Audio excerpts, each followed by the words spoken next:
Bilt Mastercard is one of my favorite cards available, a no-brainer and absolute must-have for any renters. But big changes are coming, as Bilt recently announced Bilt 2.0 and sent a survey to current Bilt card members about what they may like to see.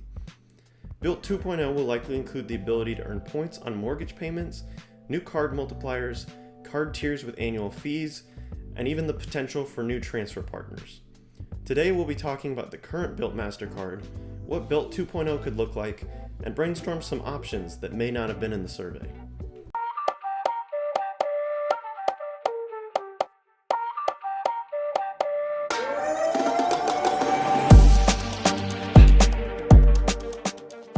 Mastercard as it exists today is one of the most powerful cards available, as it's the only card that allows you to earn points on rent with no transaction fees no matter how you pay. The way it works is Bilt gives you a bank account and routing number to use specifically for rent. That way, apps like Venmo, Cash App, or your apartment's rent portal won't code the payment as a credit card transaction and tack on their hefty transaction fees. What if your landlord prefers a physical check? Bilt has you covered. They can mail a physical check to your landlord on your behalf, or you can mail it to yourself and hand it to your landlord. The card offers 1x points on rent payments, 3x on dining, 2x on travel, and 1x on all other spend except on rent day, the first day of every month when all categories but rent are doubled. That's 6x on dining, 4x on travel, and 2x everywhere else. Rent day is also when Bilt would offer their transfer partner bonuses, and we've seen bonuses up to 100% before, 150%. It just depends on what your tier is with Bilt, which depends on how much you spend on the card. The card also offers great benefits like trip delay, cancellation and interruption insurance, cell phone insurance, and purchase protections. The Bilt Mastercard is currently the only no annual fee card offering transfer partners without pairing it with an annual fee card, a feature that seems like it could be coming to an end with Bilt 2.0. Bilt currently boasts some of the best transfer partners in the game, 18 options in total, but most notably Hyatt Hotels and Alaska Airlines. With all these great features, why the need for change? It was reported last summer that Bilt is losing roughly $10 million per month on the card, and it's rumored that Bilt expected that roughly 60% of people's total spend on the card would be non-rent spend. For example, if your rent was $1,000 a month, they anticipated about $1,500 a month in non-rent spend. I would argue that the current card multipliers don't really make sense to use it as a daily driver, and this monthly spend expectation was likely wishful thinking on their part. I currently use the card as my daily dining card for the 3x points, but that's about it outside of rent, and I'm sure there are plenty of people in this same situation just using the card to get their 5 transactions a month and keep their rent points. Moving on to Bilt 2.0, let's go through the potential card options that were released in the survey. For the $0 annual fee options, both cards will keep the 1x points on rent while adding 1x points on mortgage payments. Certainly a huge addition to the program and will open up an entire new customer base for Bilt. Option A would offer 4x on Bilt Neighborhood Dining, Walgreens, and Lyft, and a flat 1.5 points everywhere else. Option B would offer 3x on Bilt Neighborhood Dining, Walgreens, and Lyft, 2x on gas, groceries, and dining, and 1x everywhere else.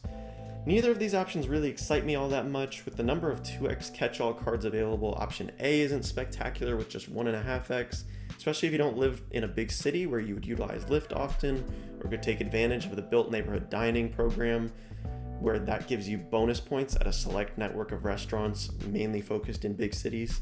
And then option B has a nice 2x lineup, but like I mentioned, there are plenty of 2x cards that make those categories rather uncompetitive. For the $95 annual fee option, both cards also keep 1x points on rent and mortgage payments, while option A would offer 5x on Bilt Neighborhood Dining, hotels booked in the Bilt Travel Portal, Lyft, and Walgreens, 2x on dining, gas, and groceries, and 1x on all other spend. Option B would offer 5x on Bilt Neighborhood Dining and Lyft, 3x on dining and Walgreens, 2x on travel, and 1x on all other spend. Big differentiator for these $95 annual fee cards is that they're proposing an addition of $170 worth of credits, $60 for Bilt Fitness, $60 for Walgreens, and $50 for Bilt Hotels. The multipliers are only slightly better than the $0 annual fee cards, but I have a hunch we may see a new model where this is the minimum required tier to utilize their transfer partners. If that's the case, I might like to see slightly better credits than this. Like the Bilt Neighborhood Dining program, you may not get much use from Bilt Fitness unless you live in a big city, and that Walgreens credit may end up like the Chase DoorDash credit, where it's nice to have, but a little bit annoying to use and not really worth the full value. especially if they end up being split out in $5 a month increments, or you don't really go to Walgreens all that often on your own. For the $550 annual fee options, option A would keep the 1x on rent and mortgage payments, while option B would offer a boost to 1.25x. Both options would offer 5x on Bilt Hotels, Lyft, and Walgreens, while option A adds Bilt Neighborhood Dining to this 5x tier, and option B drops it to 4x. Option A would offer 4x on direct flight bookings, while option B would offer just 3x. Option A would offer 2x on dining, while option B would offer 2x on gas and groceries, and then both would have 1x on all other spend, in addition to $380 worth of credits and a Priority Pass lounge membership. The credits for this annual fee tier would be $200 for Bilt Hotels, $120 for Bilt Fitness, and $60 for Walgreens. As I already mentioned, I'm not very excited about this credit lineup, and that $550 annual fee would be very hard to justify compared to cards like the Capital One Venture X or the Chase Sapphire Reserve that have more practical and easier to use credits for the same annual fee or even less. Luckily, none of these changes are set in stone. On the Bilt Reddit page, an employee posted an open letter with these card options asking for feedback and stating that they were interested in learning what current cardholders valued most. Also, they're trying to show that they're not nerfing the cards with these new constructs, but my first instinct is that none of these options really appear to be any better than the current offering. Adding mortgage payments to the 1x category is huge, like I previously mentioned, but it remains to be seen if any of the other changes to the Bilt Mastercard will be seen as positive. I personally would get the most use out of something like a no annual fee card that offers 3x on dining and groceries to go along with the 1x on rent and mortgage payments.